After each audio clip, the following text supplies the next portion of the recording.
Okay. హిస్సోపు ఎలా అంటే, ఆ రక్తంతో గుమ్మానికి రాయబడి వేయబడిన మొక్క. ఈ హిస్సోపు అనేది ఎలా ఉంటుందంటే, మీకు నేను డాక్యుమెంట్‌లో గూడా మీకు నేను హిస్సోపు అనేది ఎలా ఉంటుందనేది మీకు మెన్షన్ చేశాను. యాక్చువల్‌గా హిస్సోపు ఒక చిన్న మొక్కలా ఉండి, ఒక పిచ్చ మొక్కలా ఉంటుంది చూడ్డానికది. ఉండి, చిన్న చిన్న గింజలుగా ఉండి, ఆ గింజలు చేదును కలిగి ఉంటాయంట. ఈ హిస్సోపు మొక్క చిన్న చిన్న గింజలు కలుగుతూ, అది చేదును కలిగుంటుంది. సో, ఈ హిస్సోపు మొక్కని దేవుడు దేవుడు ఎన్నుకున్నాడు. అసలు అసలు ఏమాత్రం అర్హత లేని ఈ మొక్కని దేవుడు ఎన్నుకుని, దేవుడు ఆ ఒక గొప్ప కార్యంలో అంటే, వాళ్ళింటికి రక్షణ కలిగే విషయంలో అంటే ఇంచుమించుగా ఆ నైటు ఆ రక్తాన్ని వాళ్ళ గుమ్మాలకి రాసుకోకపోతే ఖచ్చితంగా వాళ్ళు చనిపోయేవారు. ఆ విషయంలో దేవుడు పర్టిక్యులర్‌గా ఈ మొక్కను వాడమనే చెప్పాడు. దీనికి దేవుడు ఆ ప్రాముఖ్యత ఇచ్చాడు. ఈ హిస్సోపు మొక్కకి. ఇది ఎక్కడ పెరుగుతుందంటే, పెద్ద పెద్ద గార్డెన్స్‌లో జాగ్రత్తగా తీసుకొని దానికి డైలీ నీళ్లు పోస్తూ, దాన్ని జాగ్రత్తగా ఇలా చూసుకుంటుంటే ఇలా ఏం పెరగలేదండి అది. అది ఎలా పెరిగిందంటే, ఎక్కడో బండ సందుల్లో పెరిగిన మొక్క. ఒక పిచ్చ మొక్క. దేనికి ఎన్నిక లేని మొక్క.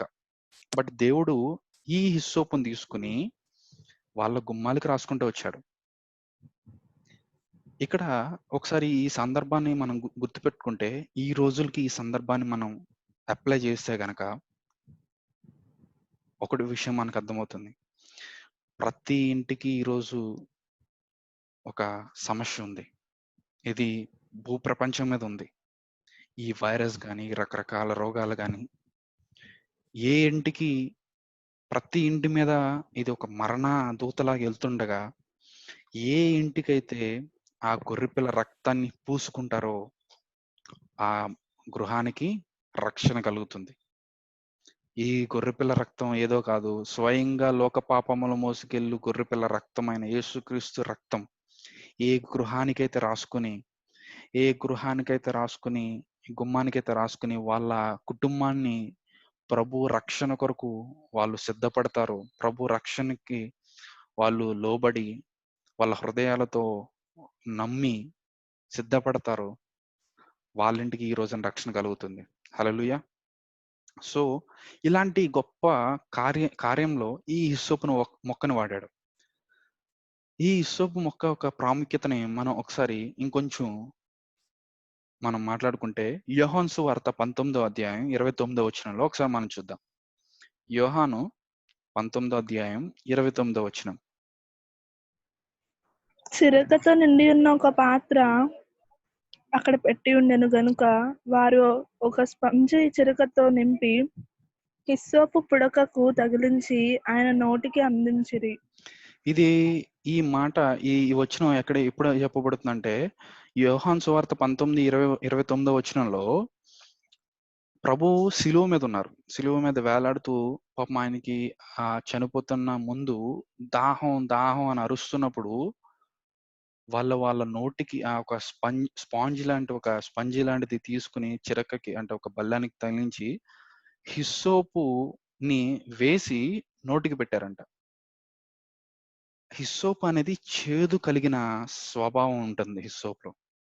ఈ హిస్సోపుని చేదుగా ఈ హిస్సోపుని ఆ స్పాంజ్ మీద వేసి ప్రభు నోటికి ఎంచినప్పుడు అది చేదుగా ఉండడం వల్ల ఆయన తాగలేకపోయారు అనేది చూస్తున్నాం. కానీ ఇక్కడ హిస్సోపును వాడారు అన్న మాటను మనం గమనించండి ఇక్కడ. హిస్సోపుని ఎందుకు అక్కడ చేదు కలిగి ఉంటుంది. ఈ లోకం పాపం అనేది ఎంత చేదు అంటే ఆ రాత్ర ప్రభువు అప్పగింపబడు ముందు రాత్ర ప్రార్థన చేస్తూ నీ చిత్తమైతే ఈ పాత్ర నా దగ్గర నుంచి తీసే ప్రభువా ఈ చేదు నేను తాగలేనేమో అని ప్రార్థిస్తున్నప్పుడు ఇది తప్పదు అని ప్రభు దగ్గర నుంచి ఒకటి గుర్తుపెట్టుకోండి. ఆయన పాత్రను శక్తి లేక కాదు. ఆయన తలుచుకుంటే ఏంజెల్స్ వచ్చి చిటికలో ఏదైనా చేయగలవు. ఆయన ఆజ్ఞాపిస్తే. బట్ ఆయన తండ్రి చిత్తం నెరవేర్చడానికి తనను తాను తగ్గించుకొని ఆయన లోబడ్డాడు. ఆ హిస్సోపు సీర లేకపోతే ఆ రాత్రి ఆ పాత్రలో ఉన్న చేదుని తాగడానికి గాని, అంటే ఈ పాపముని, ఈ నిందని ఆయన మోసుకెళ్ళడానికి సిద్ధపడి ఆయన సమర్పించుకున్నాడు. ఈ హిస్సోపు యొక్క ప్రాముఖ్యత మీకు ఇంకొక వచనాన్ని ఆహ్, నేను చూపిస్తాను. ఈ వచనంతో మీకు బాగా అర్థమవుతుంది. ఈ హిస్సోపు మనలో ఉన్న చేదుని, అది తనకు తానుగా చేదు కలిగిన ఒక మొక్క మనలో ఉన్న చేదుని తీయడానికి ఎలా ఉపయోగపడుతుంది అనే దాన్ని ఈరోజు నేను మాట్లాడబోతున్నాను. అందుకని ఈ హిస్సోపు గురించి నేను ఎక్కువగా నొక్కిపెట్టి చెప్తున్నాను. కీర్తనలు 51 అధ్యాయం ఒకసారి మనం చూద్దాం. కీర్తనలు 51 6 వచనం నుంచి చదువుదాం ఒకసారి. ఈ కీర్తన 51 గురించి మీ అందరికి తెలుసు కదా? నీవు ప్రేయర్ ఆఫ్ డేవిడ్. దావీదు పాపం చేసిన తర్వాత ప్రవక్త వచ్చి నువ్వు పాపం చేసావు అన్నప్పుడు తను రియలైజ్ అయిన తర్వాత దావీదు నేను పాపం చేశాను ప్రభువా అని ఏడుస్తూ రాస్తున్న కీర్తన అదే శుద్ధ హృదయం కలుగజేయమని మనం పాడతాం కదా. ఆ పాట ఈ ఈ ఒక అధ్యాయం నుంచి తీసుకోబడి రాయబడిన పాట అన్నమాట. సో 51 అధ్యాయం 6 వచనం నుంచి ఒకసారి చదువుతాం. నీవు అంతరంగములో సత్యము కోరుచున్నావు, అంతర్యమున నాకు జ్ఞానం తెలియజేయుదువు. నేను పవిత్రుడు నగునట్లు హిస్సోపుతో నా పాపము పరిహరింపుము. హిమము కంటెను నేను తెల్లగా నుండునట్లు నీవు నన్ను కడుగుము. హల్లెలూయా. నీవు నా అంతరంగములో సత్యమును కోరుచున్నావు. దేవుడు from the bottom of the heart, అంతరంగములో నుండి సత్యం కోరుతున్నాడు. జస్ట్ ఏదో నువ్వు నీతిమంతుడిగా అంటే పైకి నీతిమంతుడిగా కాదండి, అంతరంగంలో నుండి. అంతరంగంలో నువ్వు ఎలా ఉన్నావు అనేది ఇంపార్టెంట్. గుర్తుపెట్టుకోండి, నేను చాలా సింపుల్గా 2 మాటలు చెప్తున్నాను. క్రిస్టియానిటీ అంటే యేసు ప్రభు గురించి అంటే ఈ రోజుల్లో తెలియలోండి ఎవడూ లేడండి. హిందువు కానీ, క్రిస్టియన్లో ఉన్న వాళ్ళు కానీ, చిన్నపిల్లలు కానీ, పెద్దవాళ్ళు కానీ, ప్రతి ఒక్కరికి యేసుక్రీస్తు గురించి తెలిసిన మాటే. ఎందుకనంటే గత కొన్నేళ్లుగా ప్రకటింపబడుతున్న సువార్త కానీ, లేకపోతే ఏంటి అనేది కానీ ప్రపంచంలో ప్రతి మూలకే వెళ్ళింది, యేసుక్రీస్తే నిజమైన దేవుడు, రక్షకుడు అని. కానీ ఇప్పుడు ఏంట్రా మరి ఎందుకు అయినా సరే క్రిస్టియన్స్ లేకపోతే దేవుని తెలుసుకున్న వాళ్ళు ఎందుకు దేవునికి ఇష్టంగా బ్రతకలేకపోతున్నారంటే సత్యం తెలియక కాదండి. సత్యం తెలిసినా ఆ సత్యంలో జీవించడానికి ఇష్టపడక. గుర్తుపెట్టుకోండి ఈ మాట. ఎందుకనంటే సత్యం అనేది ప్రకటింపబడింది. సో దయచేసి ఈ సత్యాన్ని ప్రకటించడంలో మనం ఎలా ఉన్నాము అనేది పక్కన పెట్టిన సత్యం, మనకు తెలిసిన సత్యంలో ఎలా జీవిస్తున్నాం, ఎంతవరకు మనం జీవిస్తున్నాం అనేది ఇంపార్టెంట్. సో ఈ విషయంలో ఒకసారి మనం గమనిద్దాం. Can someone mute? I was getting okay yeah. So ఈ సత్యంలో మనం జీవించడంలో ఎంతవరకు మనం సిద్ధపడి ఉన్నాం. నిన్నటి వరకు సరే ఒకసారి సింపుల్గా మాట్లాడుకుందాం. నిన్నటి వరకు నీకు తప్పు చేయకూడదని తెలిసింది, అంటే సపోజ్ ఒక అబద్ధం ఆడకూడదని తెలియలేదు. నువ్వు దేవుణ్ణి అంటే నీకు చాలా ఇష్టం. దేవుడు నీ హార్ట్లో అమ్మో దేవుడు అంటే చాలా ఇష్టం ఉంది, ప్రేమ ఉంది, నమ్మకం ఉంది, అంతా ఓకే. అయితే నిన్నటి వరకు నువ్వు రోజు అబద్ధాలు ఆడుకుంటూ వచ్చావు. సో ఈ రోజు నీకేం తెలిసిందంటే దేవుడు నీతో మాట్లాడాడు, బాబు నువ్వు ఈ అబద్ధాలు ఆడకూడదు అని చెప్పి నీతో మాట్లాడాడు. అవునా దేవా, నాకు నిజంగా తెలీదు అబద్ధాలు ఆడకూడదని, సారీ అని చెప్పి అడిగాం, క్షమాపణ పొందుకున్నాం, ఓకే సెట్ అయిపోయింది. మరి రేపటి నుంచి దేవుడు అలా చెప్పిన తర్వాత నువ్వు అబద్ధం ఆడుతున్నావా అని ఆడితే గనక నీకు తెలియకుండా చేసిన అజ్ఞానంతో చేసిన తప్పు కాదండి, అది తెలిసి చేసిన తప్పు. అది పాపం కింద పరిగణింపబడుతుంది. ఎందుకనంటే ఇలా చిన్న ఎగ్జాంపుల్తో చూసుకుంటే క్రిస్టియానిటీ అంతా కూడా ఒక టైం, ఇప్పుడు మొన్నటి వరకు ఒక 10 సంవత్సరాలు, 15 సంవత్సరాలు, 20 సంవత్సరాల క్రితం సువార్త ప్రకటింపబడిన రీతి వేరు. ఇప్పుడు ప్రకటింపబడుతున్న అవైలబిలిటీ వేరు. ఇంకొక విషయం, మీరెవరన్నా నన్ను కొంతమంది ఒక క్వెషన్ అడిగారు. "అన్నయ్య మీరు చెప్పినట్టుగా ఇప్పుడు భూమి మీద ప్రతి ఒక్క మూలకి వాక్యం ప్రకటింపబడింది. యేసు ప్రభు అంటే తెలిసే ఉన్నారు. ఇప్పుడు అలా ప్రకటింపబడిన తర్వాత కూడా ఆళ్ళు తెలుసుకోలేకపోతే ఓకే. ఆళ్ళు దేవుడిని వ్యతిరేకించారు. వాళ్ళు చనిపోయిన తర్వాత ఒకవేళ దేవుడిని నమ్ముకోలేదు కాబట్టి దానికి లెక్క వాళ్ళు అప్పచెప్పాలి" అని అనుకుంటే, ఒకవేళ ఒక మనిషి ఉన్నాడు, లేకపోతే ఒక కొంతమందున్నారు. వాళ్ళకసలు ఎవ్వరు సువార్త గురించి చెప్పలేదు. అసలు దేవుడు గురించి నమ్ముకోండి, ఈయన నిజమైన దేవుడని ఎవరు చెప్పలేదు. ఆళ్ళు చనిపోయారు. చనిపోయిన తర్వాత దేవుని దగ్గరికెళ్లారు.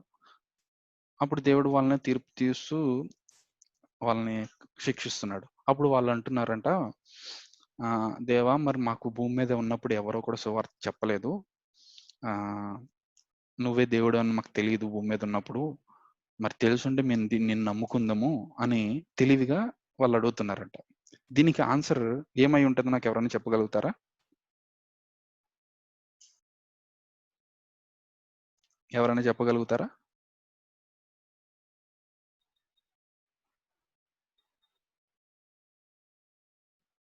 Can anyone? Okay. I will go with that. So, ఇప్పుడు వాళ్ళు సేవ్ చేయబడతారా? అంటే ఐ మీన్ అప్పుడు ఆ శిక్ష దేవుడు జడ్జ్‌మెంట్ దగ్గరున్నాడు. ఆ క్వెషన్ దేవుడిని అడిగారు వీళ్ళు. ఇప్పుడు ఇప్పుడు వాళ్ళు పరలోకానికెళ్తారా? అరే! నిజంగానే వీళ్ళకి తెలీదు గదా! క అని దేవుడు కనికరంతో పరలోకానికెళ్తారా? అయినా సరే నువ్వు తప్పే అని జెప్పేసి లేకపోతే నరకానికెళ్ళిపోతారా? పోనీ ఇలా అన్నా చెప్పండి. పరలోకానికెళ్తారా? నరకానికెళ్తారా? ఎంతమంది పరలోకానికెళ్తారు చెప్పండి? ఐ మీన్ పరలోకానికి ఎళ్తారు అన్న వాళ్ళు ఎవరెవరు చెప్పండి?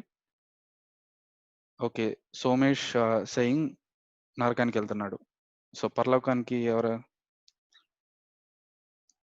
ప్లీజ్ చెప్పండి. దీంట్లో మీకు ఇది మీ కాలేజ్‌లో క్వెషన్ ఏం గాదు. మీకు దీనికి మార్క్స్ ఏం తగ్గించబడవు. No issue. You can try. You can try. Suchitra hell. Okay. ఇంకా? జస్ట్ స్మాల్ అంటే మన అండర్‌స్టాండింగ్ మనం సుచిత్ర, జాకోబ్, హెల్. ఓకే. ఇంకా?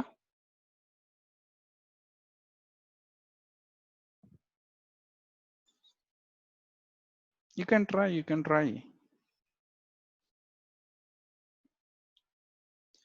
ఓకే. హెల్‌కెందుకెళ్తారు? అదేంటి నిజంగానే పాపం ఆళ్ళకి తెలీదు గదా! మరి ఇది వాళ్ళు ఇన్నోసెంట్ గదా! పాపం ఆళ్ళకి తెలీదు. మరి దేవుడు అంత కఠినంగా ఉంటాడా? అంత కఠినంగా ఉంటాడా? వాళ్ళని హెల్‌కి పంపిస్తాడా? ఎలా అంటే మీకొక వచనం నేను ఆహ్, ఒక వచనాన్ని జెప్తాను. ఆ వచనం మీరొకసారి చదివితే మీకర్థమవుతుంది. నేను మీరు ఈ కాల్ అయిన తర్వాతైనా సరే ఒక్కసారి ఈ వచనంలోకెళ్ళి చదివితే మీకు తెలుస్తా ఉంటదనమాట. రోమీయులకు రాసిన పత్రిక మీరు 1, 2 అధ్యాయాలు ఫుల్లుగా గాని చదివితే గనక మీకు ఈ ఇప్పుడొచ్చిన క్వెషన్స్ అన్నిట్లికి కూడా ఆన్సర్ దొరుకుతుంది. సో, ఆయన ఇక్కడ ఏమనుంటుందంటే ఆహ్, ఆయన స్వయంగా ఆయన ఆకాశాన్ని చూస్తుంటే ఆయన చేతి పని కనబడుతుంది అని చెప్తూ, సో, ఆకాశాన్ని చూసినప్పుడైనా సరే ఆయన చేతి పని కనబడుతూ, ఆయన యొక్క మహిమ, ఆయన యొక్క ప్రభావం, ఆయన యొక్క తేజస్సు, ఆయన యొక్క పరిశుద్ధత ఇవన్నీ కూడా ఈ సృష్టి యొక్క ఆకాశాన్ని పునాదులు వేయడం గాని, లేకపోతే ఈ భూమి యొక్క పునాదులు వేయడం గాని, లేకపోతే ఈ భూప్రపంచం తయారు చేయబడిన విధి విధానాలను చూసినప్పుడు స్వయంగా ఈ ప్రకృతే సువార్త ప్రకటిస్తుందంట. హల్లెలూయా! ఎంత గొప్ప మాట కదా! స్వయంగా సువార్త ఈ ప్రకృతి ప్రకటిస్తుందంట. హల్లెలూయా! యెస్ హల్లెలూయా! కాబట్టి నాకెవ్వడు సువార్త చెప్పలేదు, నాకెవ్వరు దేవుని గురించి చెప్పలేదు అన్న మాట పనికి రాదు. బట్ ఈవెన్ దో మనం మన ప్రయత్నంగా మనకు తెలిసిన వారికి మనం సువార్తను ప్రకటించడానికి మనం ప్రయత్నిస్తున్నాం, వెళ్తున్నాం, మాట్లాడుతున్నాం, మనకు తెలిసిన విషయాలను చెప్తున్నాం. బట్ ఈ ఒక విషయాన్ని కూడా మనం గుర్తుపెట్టుకోవాలి. ఎందుకనంటే there is no excuse. Okay. Okay. And ఇంక మనం ఇంకొంచెం ముందుకెళ్తా ఉంటే, సో, ఈ 51 కీర్తన 6, 7 వచనంలో దావీదు ప్రేయర్ చేస్తున్నాడు. ఏంటంటే, ప్రభువా నా హృదయంలో అంతరంగంలో సత్యాన్ని కోరుచున్నావు. నేను పవిత్రుడనగునట్లు హిస్సోపుతో నా పాపమును పరిహరింపుము. అంటే హిస్సోపుతో కడుగుతున్నప్పుడు అంటే అది హిస్సోపు ఎన్నిక లేనిది ఒక వేస్ట్‌గా పడి ఉన్న ఒక పిచ్చ మొక్క లాంటిది అని ఉన్నప్పటికీ కూడా దేవుడు హృదయాన్ని క్లీన్ చేసే ప్రాసెస్‌లో కూడా దావీదు ప్రార్థన చేస్తున్నాడు. హిస్సోపుతో నా హృదయాన్ని కడుగుము ప్రభువా అని. సో, ఇలాంటి హిస్సోపుతో మనం ఎందుకు అనేది మనం చూసాం. ఎందుకనంటే దావీదు ప్రార్థనలో ఈ హిస్సోపు తన హృదయాన్ని కడిగినట్లుగా, ఆ చేదు మన హృదయంలో ఉన్న చేదును తీసినట్లుగా గుర్తుపెట్టుకొని చేదును ముల్లును ముల్లుతో తీయాలంటారు. గుర్తుపెట్టుకోండి ఒకసారి. ముల్లును ముల్లుతో తీయగలం అసలు యాక్చువల్‌గా అంటాం గానీ, ముల్లుని ముల్లుతో ఒక ముల్లు గుచ్చుకుంది.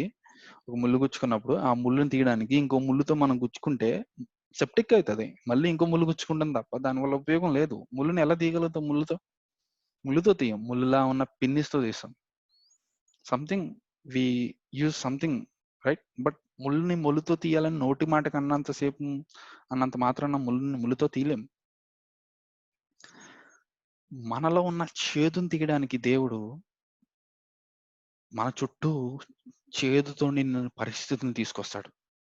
గుర్తుపెట్టుకోండి దేవుడు ఎలా డీల్ చేస్తాడనేది, దేవుడు అసలు విశ్వాస యొక్క జీవితంలో ఎలా పనిచేస్తాడు అన్నది గాని మనకొకసారి అర్థమవుతే, ఏ కష్టమొచ్చినా, ఏ ఇబ్బందొచ్చినా, ఎలాంటి పరిస్థితిలో ఉన్నా మనం దేవుణ్ణి నిందించము.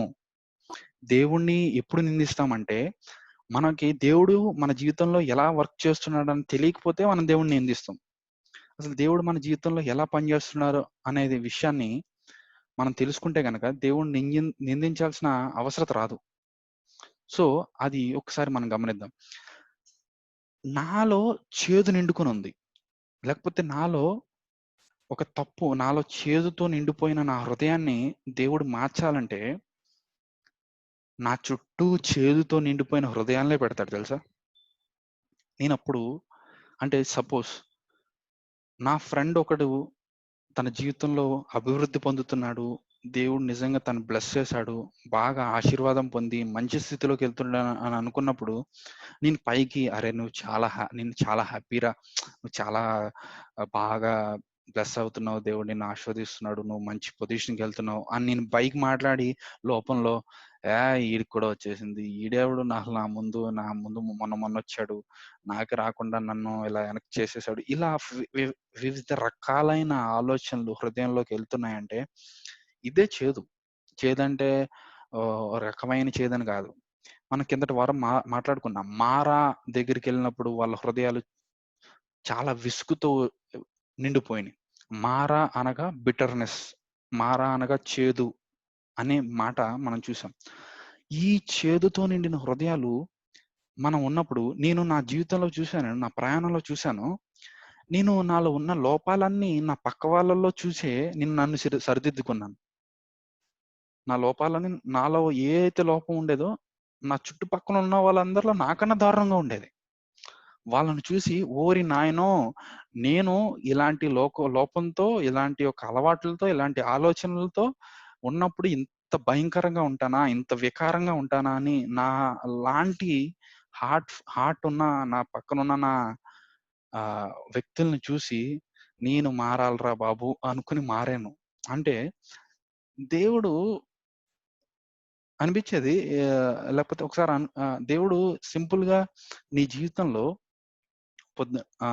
పొద్దున్న లెగిసి "ప్రవ్వా! ఈరోజు నేను పరిశుద్ధుడిని అయిపోవాలి చిటుకులో అని అనుకుని ప్రేయర్ చేస్తే పరిశుద్ధుడు అయిపోతావా? ఇలా వర్క్ అవుతుందా చెప్పండి ఒక్కసారి? నాకు అర్థం కాదు. దేవుడు యొక్క పనితనం ఎలా ఉంటుందంటే ప్రతిరోజు డీల్ చేసుకుంటూ వెళ్తాడు. మారా అనే చేదు దగ్గరికి వాళ్ళు వెళ్ళినప్పుడు ఆ చెట్టును తీసుకుని నరికి ఆ నీళ్ళలో వేయగానే ఆ నీళ్లు మధురములాయను. నథింగ్ బట్ ప్రతి ఉదయాన్నే ఇలా చేదుగా ఉన్న హృదయం మన మన మన హృదయమే ఆ నీళ్లు మన నోటిలో నుండి, నా కడుపులో నుండి వచ్చే మాటలే అని మనం గమనించి సిలువ అనే మన జీవితంలో మనం పెట్టుకున్నప్పుడు మనం కూడా మధురం అవుతాము. ఆ చెట్టు నరికి వేయబడింది ఏదో కాదండి, స్వయంగా సిలువే. ఆ చెట్టు నుంచే తయారు చేయబడిన సిలువే. సో ఇలాంటి సిలువని ప్రతిరోజు మన జీవితంలో మనం పెట్టుకోవాలి. అప్పుడు మనం కూడా ఏమవుతామంటే తెలుసా? మధురం అవుతామంట. హల్లెలూయా! నేనైతే కంప్లీట్‌గా చేదుగానే ఉన్నానండి. నేను పరిశుద్ధిని లేకపోతే మీ అందరికి గొప్పవాడిని అని అనుకోవట్లేదు. మీ అందరికన్నా ఆఖరి అట్టడుగున ఉన్నవాడిని. బట్ నాకొక్క విషయం తెలుసు. నాకు నమ్మకం ఉంది. ఈరోజు నేను పర్ఫెక్ట్ కాదు. ఖచ్చితంగా పర్ఫెక్ట్ అవుతాను. ఈ విశ్వాసం మనందరికీ ఉండాలి. నేను పర్ఫెక్ట్ అయిన తర్వాతే బాప్టిజం తీసుకుంటా. నేను పరిశుద్ధుడిని అయిన తర్వాతే నేను దేవుడిని నమ్ముతా. నేను పక్కా అన్ని విషయాల్లో నేను సాధించిన తర్వాత, నేను పర్ఫెక్ట్ అయిన తర్వాత, లేకపోతే ఏ తప్పు కల్మషం నాలో లేనప్పుడే నేనప్పుడు దేవుడిని తెలుసుకుంటాను. అప్పుడు దేవుడిలా మారుతా, లేకపోతే క్రిస్టియన్ అవుతాను, దేవుడిని నమ్ముకుంటాను అని అనుకుని ఆగిపోతున్నావా? ఈరోజు ఒక్క నిమిషం ఆలోచించు. ఆలోచించు. ఏమంటున్నానంటే, నీకు నువ్వు పర్ఫెక్ట్ అయిపోతే నీకు దేవుడితో అవసరం ఏముంది అసల? ఒకసారి ఆలోచించండి. మనకి మనం పర్ఫెక్ట్ అయిపోతే, నన్ను నేను మార్చేసుకొని, నన్ను నేను సరిదిద్దేసుకొని, నన్ను నేను పరిశుద్ధుడిగా తయారు చేసుకుంటే నాకు దేవుడితో పనేంటి? నాకు దేవుడితో పని లేదుగా.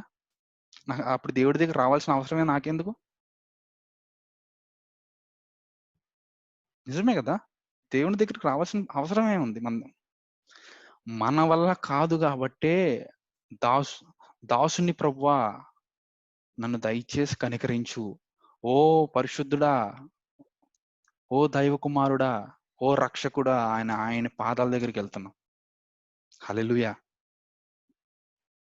హల్లెలూయా! సో, దీనికోసం మనం ప్రభు దగ్గరికొస్తున్నాం. దీనికోసం వస్తున్నాం మనం ప్రభు దగ్గరికి. ఈ ఒక్క విషయం గుర్తుపెట్టుకోండి. నువ్వు ఈ స్థితిలో ఈరోజు పాపంలో ఉన్నావా? ఈరోజు నువ్వు వీక్‌గా ఉన్నావా? Don't worry. God will rise you. నువ్వు పర్ఫెక్ట్ అయిన తర్వాత ప్రభు దగ్గరికి రావాల్సిన పనేం లేదు. నువ్వు వీక్‌గా ఉన్నావు కాబట్టి ప్రభు దగ్గరికొస్తున్నావు. బట్ బట్ మనం నిన్న చేసిన తప్పే ఈరోజు చేయొద్దు. నిన్న వీక్‌గా ఉన్నాం. ఈరోజు మారదాం. నిన్న చేసిన తప్పు మళ్ళీ చేయొద్దు. ఒకరోజు నువ్వు ఒక వ్యక్తి చెప్పిన మాట నాకు భలే గుర్తు నాకు. నన్ను చాలా ఒక్కొక్కసారి బలపరుస్తుంది. నువ్వు తప్పు చేసి ఒక మిస్టేక్ చేసి, ఆ మిస్టేక్ గురించి నువ్వు బాధపడి ఏడ్చి కన్నీరు కార్చిన తర్వాత గుర్తుపెట్టుకో, అదే మిస్టేక్ మళ్ళీ నువ్వు జీవితంలో చేయొద్దు. మళ్ళీ దాని గురించి ఏడవద్దు. యెస్. మళ్ళీ ఏడవద్దు. ఏడవాలా? ఈరోజు ఏడ్చేసేయి. కంప్లీట్‌గా ఏడ్చేసేయి. మళ్ళీ జీవితంలో ఆ మిస్టేక్ గురించి ఏడవద్దు. ఆమేన్. ఆమేన్. ఈ మాట నాకు చెప్తున్నప్పుడు గూస్ బంప్స్ వస్తున్నాయి నాకు. బికాజ్ నాకు కూడా ఈ మాట చాలా ఇంపార్టెంట్. స్వయంగా నాతో కూడా దేవుడు మాట్లాడుతున్నాడు. Hallelujah! So, something we need. ప్రతి ఒక్కరమండి మనం మనుషులమే, మనం బలహీనులమని దేవుడికి తెలుసు. మనం రేపొద్దున ఈ తప్పు చేసి అసలు ఇలా ఉంటాము అని దేవుడికి మనం పుట్టకముందే తెలుసు. అయినా సరే మనకు పేరు పెట్టి మనల్ని పిలుచుకున్నాడు. బట్ మనల్ని మార్చగలిగే ప్లాన్ కూడా ఆయనకుంది. దానికి లోబడాలి. దేవుడు నీ జీవితంలోకి ఒక పరిస్థితిని తీసుకొస్తున్నాడు. నీ పక్కన ఒక మంచి ఒక ఫ్రెండ్‌ని పెట్టాడు. లేకపోతే ఒక టీచర్‌ని పెట్టాడు. లేకపోతే ఒక ప్రిన్సిపల్‌ని పెట్టాడు. లేకపోతే మీ పేరెంట్‌ని పెట్టుండొచ్చు. మీ ఫాదర్‌ని, మీ మదర్‌ని పెట్టుండొచ్చు. లేకపోతే మీ పిల్లల్ని పెట్టుండొచ్చు. లేకపోతే మీ రిలేటివ్‌ని పెట్టుండొచ్చు. వాళ్ళు మిమ్మల్ని చాలా ఇబ్బంది పెడతారు.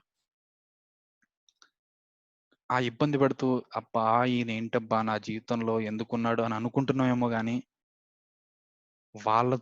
వాళ్ళ ద్వారానే నువ్వు అనేక విషయాలు నేర్చుకుంటున్నావు. వాళ్ళు ఇబ్బంది పెడుతున్నా వాళ్ళ గురించి ప్రార్థన చేయగలుగుతున్నావా? అప్పుడే కదా దేవుని హృదయాన్ని నువ్వు గెలుచుకుంటావు. లేకపోతే సిలువ వేస్తున్నా ప్రభువా వీళ్ళేం చేస్తున్నారో తెలీదు అని అనగలిగే హృదయం నీకు ఎలా వస్తుంది? When you undergone in the same kind of situation, while you are persecuted, while you are tempted, అంటే నువ్వు శోధింపబడినప్పుడే కదా నీ హృదయం ఏంటి అనేది నువ్వు తెలుస్తుంది. So welcome every situation. మన జీవితంలో ఏ సిచ్యువేషన్, ఏ మనిషి కూడా నీకు దేవుని యొక్క ప్రమేయం లేకుండా నీకు పరిచయం చేయబట్టలేదు. నేను ఒకటే గుర్తుపెట్టుకుంటాను, నా జీవితంలో ఏ ఫ్రెండ్ కానీ ఏ వ్యక్తి నా జీవితంలో పరిచయం అయినా వాళ్ళ దగ్గర నేను ఏం నేర్చుకోవడానికి నా దగ్గర వాళ్ళని పెట్టాడు, నాకు వాళ్ళని ఇంట్రడ్యూస్ చేశాడు, లేదా నా ద్వారా వాళ్ళకి నేను ఏం చెప్పగలుగుతాను. ఈ రెండే విషయాలను గుర్తుపెట్టుకుంటాను నేనైతే. ఎవరిని కూడా ఉత్తినే నాకు చాలా కోపం ఎక్కువ. నా జీవితంలో ఒక టైంలో నాకన్నే దారుణంగా కోప్పడిన వ్యక్తుల్ని నా చుట్టూరు చూశాను. అంటే కోప్పడుతున్నప్పుడు ఎంత దారుణంగా ఉంటానా, ఎంత అసహ్యంగా ఉంటానా, అబ్బా అనుకుని అరే నేను ఇంకా తగ్గించుకోవాలరా అనుకుని మార్చుకుంటున్నా. ఇంకొకరిని చూస్తుంటే డబ్బు పిచ్చి, ఇంకొకరిని చూస్తుంటే పైకి ఒకటి చెప్తూ లోపల ఇంకోటి చేయడం. ఇలాగా ఇవన్నీ నాకు ఎలా తెలుసు? నా పక్కన ఉన్న వాళ్ళు. అలాగే నన్ను చూసి లేకపోతే నిన్ను చూసి ఇంకెవరన్నా నేర్చుకుంటున్నారా అనేది నువ్వు జాగ్రత్తగా చూసుకుంటే, నేను జాగ్రత్తగా చూసుకుంటే చాలు. అంటే మన దగ్గర మంచి నేర్చుకుంటున్నారా, చెడు నేర్చుకుంటున్నారా, అంటే మనల్ని చూసి నాలాగా ఉండాలని నేర్చుకుంటున్నారా, నన్ను చూసి అరే మనం అసలు ఇలా ఉండకూడదు అని అనుకుంటున్నారా అనేది ఇంపార్టెంట్. అదొక్కటి అదే మన సాక్ష్యం అంటే ఒక పెద్ద డిస్క్రిప్షన్ రాసేసి నువ్వు పెద్ద ట్రాన్స్లేట్ చేసి లేకపోతే నీ పాంప్లెంట్లు కొట్టి పంపించమని ఇది కాదండి సాక్ష్యం. అంటే ఇది నిన్ను చూసి పాజిటివ్ తీసుకుంటున్నారా, నిన్ను చూసి వీళ్ళలాగా ఉండకూడదు అనుకుంటున్నారా అనేది సాక్ష్యం. యేసుప్రభు సాక్ష్యం ఎన్ని పాంప్లెట్లు ఎడితే ప్రింట్ చేస్తే ఎంతమందికి తెలిసింది, లేకపోతే రికార్డ్ చేసి యూట్యూబ్ లో పెడితే తెలిసిందా, లేకపోతే యేసుప్రభు సాక్ష్యం ఎలా తెలిసింది? ఆయన నోరు వెప్పని గొర్రెపిల్లగా మౌనంగా నడుచుకుంటూ వెళ్తున్నప్పుడు ఇదిగో లోక పాపములు మోసుకెళ్ళి దేవుని గొర్రెపిల్ల అని అందరూ ఎలా ఆయన వెనకాల వెళ్ళారు? బికాస్ ద హంబుల్నెస్, ఆ ఒక విధేయత ఆయన నరాల్లో ఉండిపోయింది. ఆ మొక్క కవలికల్లో కనబడుతుంది. నువ్వు నడుచుకుంటూ వెళ్తున్నప్పుడు లేకపోతే నువ్వు మాట్లాడుతున్నప్పుడు నీ ముఖంలో నీలో క్రీస్తు కనబడుతున్నాడా? Yes, this is the Christianity. నువ్వు ఇలా బ్రతికితే చాలబ్బా. నువ్వు స్టేజ్ ఎక్కక్కర్లేదు, పాంప్లెంట్లు పంచి పెట్టక్కర్లేదు, మీటింగ్లు పెట్టక్కర్లేదు, ఏం చేయక్కర్లేదు.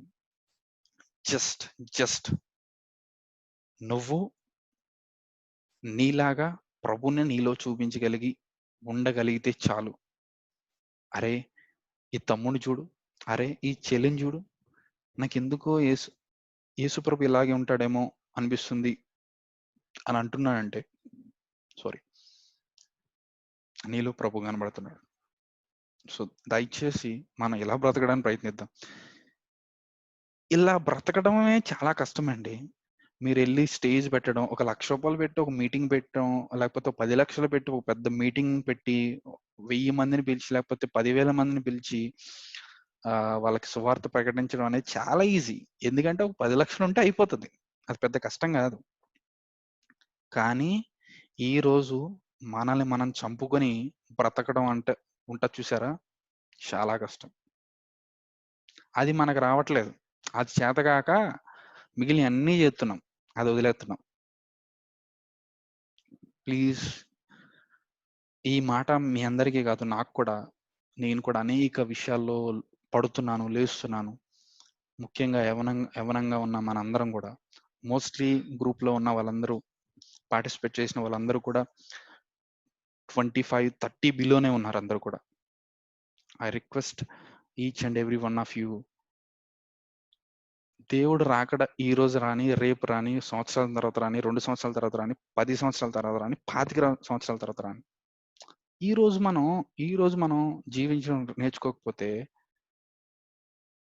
సంవత్సరం తర్వాత ప్రభు వస్తాడని తెలిస్తే అప్పటికప్పుడు మనం పరిశుద్ధులు ఎలా అవుతాం? Something we need to learn every day. అందుకని దినదినము వధింపబడుతున్న గొర్రెపిల్ల అంటే యేసుప్రభు ఒక్కరోజే చనిపోయాడండి, ఒక్కరోజే వధింపబడ్డాడండి. దినదినము వధింపబడే గొర్రెపిల్ల ఎవరు? నువ్వు నేను ప్రతిరోజు చావాలి. ఉదయాన్నే వెళ్దాం, మోకరిద్దాం, మనల్ని మనం సిలువ వేసేసుకుందాం. మన కంటికి, చేతులకి, నోటికి, నాలికి, మన ఆలోచనలకి, ప్రతిదానికి సిలువ వేద్దాం. Crucify yourself. Yes, amen, amen. So ఇలా క్రూసిఫై చేయడానికి, ఇలా మనల్ని మనం క్రూసిఫై చేసుకోవడానికి దయచేసి మనందరం కూడా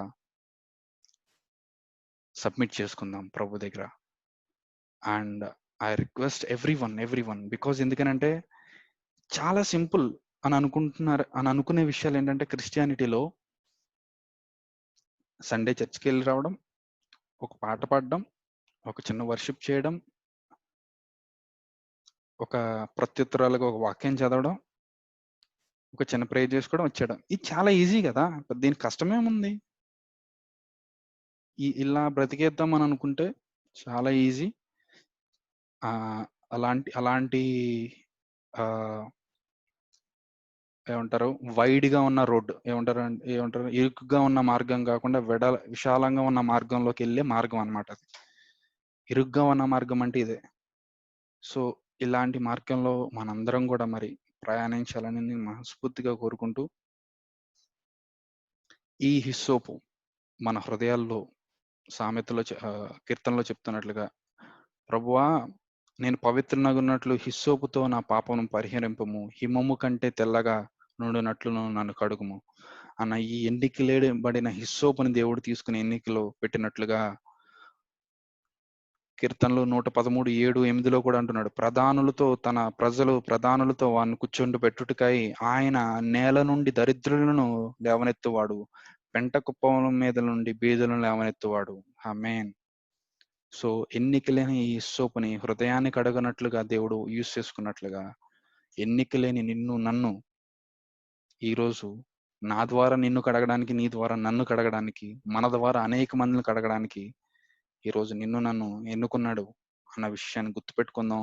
ఎన్నిక లేకుండా ఈరోజు నువ్వు నేను ఇక్కడ కూర్చుని ఇంత ప్రశాంతంగా బయట లోకం చచ్చిపోతున్నప్పుడు దేవుడి గురించి ఈ మాటలు మాట్లాడుకోవడానికి ఈ అవకాశం మనకు రాదు, ఎన్నిక లేకపోతే. గుర్తుపెట్టుకో, నీతోనే మాట్లాడుతున్నా, గుర్తుపెట్టుకో. నా ప్రియ సహోదరుడా, ప్లీజ్ ఈరోజు మేబీ కాలింగ్ అనేది ఈరోజు నీకు ఉంది, నాకు ఉంది. కానీ కాలింగ్ ఉన్నంత మాత్రాన, అంటే పిలవబడినంత మాత్రాన మనకి ఆయన కింగ్డమ్ వచ్చేసినట్టు కాదు. పిలవబడిన వారు అనేక మంది, ఏర్పరచబడిన వారు కొంతమందే. సో పిలవబడిన మాత్రాన మనం అయిపోయింది లేదు. పిలవబడ్డాం, at least we have invitation for the wedding. పెళ్లి కార్డు వచ్చింది మనకి పెళ్లి కోసం. బట్ వెళ్ళాలి వెళ్ళకపోవాలి అనేది నీ చేతిలో ఉంది. But ticket is given to you. పెళ్లి కార్డు ఇచ్చేసారు, పని పెళ్లికి వెళ్తావా లేదా అన్నది నీ చేతిలో ఉంది. సో దయచేసి మనం గుర్తుపెట్టుకుందాం. అండ్ ఇంకొక ఇంపార్టెంట్ అయిన టాపిక్ లోకి నేను వెళ్ళే ముందు, ప్రవీణ్ గురించి, వాళ్ళ మదర్కి కరోనా పాజిటివ్ వచ్చింది, వాళ్ళందరి గురించి మనం ఒకసారి మన అందరూ కలిసి ప్రార్థన చేద్దాం. పరిశుద్ధుడా మహోన్నతుని నామాన్ని బట్టి వందనాలు ప్రభువా తండ్రి. మరి ప్రవీణ్ గురించి, వాళ్ళ మదర్ గురించి జ్ఞాపకం చేసుకుంటున్నాం. మరి నిన్న కరోనా పాజిటివ్ వచ్చినప్పుడు ప్రభువా, మరి వైజాగ్ లో వాళ్ళు ఉన్నారు, వాళ్ళ గురించి మేము ఎత్తుపట్టి ప్రభువా నీ పాదాల దగ్గర తీసుకొస్తున్నాం. మరి పాజిటివ్ వచ్చి వాళ్ళు ఇబ్బంది పడుతుండగా ప్రభువా, మరి ఎలాంటి యొక్క తండ్రి ఇదిగోనైనా ఆయుధం మా మీద వర్ధిల్లదని ప్రభా మీకు జ్ఞాపకం చేసుకుంటూ ప్రభా, మరి నీ కనికరంతో, నీ కృపతో ప్రభా, మరి ఆ కుటుంబం మీద ఉంచి ప్రభా, మరి ఇదిగొన్నా మరి ఈ వైరస్ మరి ప్రభా ఏమి కూడా ప్రభా తండ్రి ఇదిగొన్నా వాళ్ళ హెల్త్ ని పాడు చేయకుండా ప్రభా, ఎలాంటి ఒక తండ్రి వీక్నెస్ ని, ఒక స్ట్రెస్ ని ప్రభా, ఒక మెంటల్లీ కానీ ఫిజికలీ కానీ డిస్టర్బ్ అవ్వకుండా ప్రభా, మరి తనని ప్రవీణ్ని, తన యవ్వనస్తుడైన తనని, వాళ్ళ మదర్‌ని కూడా జ్ఞాపకం చేసుకొని ప్రభా, సంపూర్ణమైన ఆరోగ్యంతో తిరిగి వాళ్ళు తండ్రి ఇదిగోనైనా నెక్స్ట్ సండే మళ్ళీ మేము మీట్ అవుతున్న టైంకి ప్రభా, మరి తను రికవర్ అయ్యి ప్రభా, మరి మాకు అందరికీ సాక్ష్యం తను చెప్పినట్లుగా మీ అందరం కలిసి ప్రార్థన చేస్తున్నాం. అందరం కూడా మీకు బ్రతిమలాడుకుంటున్నాం తండ్రి. ఆమేన్. ఆమేన్.